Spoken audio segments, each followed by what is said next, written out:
ဒီနေ့တော့မြန်မာကိုစားပြုပြီး Spanish Grand Prix မှာအကောင်းဆုံးစူးစမ်းသွားမှာဖြစ်ပါတယ်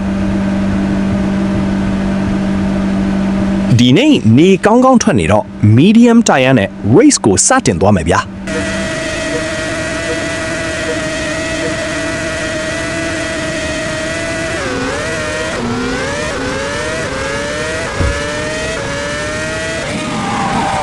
start က perfect ပါပဲဗျာအခုချိန်ထိ lead ကိုဆက်ထိန်းထားနိုင်ပြီးမြန်မာအတွက် P1 နေရာကိုအခိုင်အမာကာကွယ်ထားပါတယ်တာယာဝဲစလာပြီဗျာအခုပစ်ထဲဝင်ပြီး soft tire အသစ်တင်လိုက်ပြီကျန်တဲ့ laps တွေမှာတော့အားကုန်ဖိမောင်းတော့မယ်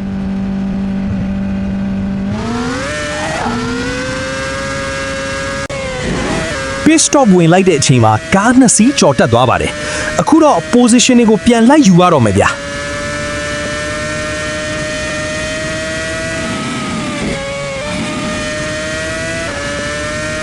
ဒီကော်နာကအခွင့်အရေးပဲဗျာ brake ကိုနောက်ဆုံးအချိန်မှာဖမ်းပြီးလပပ overtake ပြလိုက်မယ်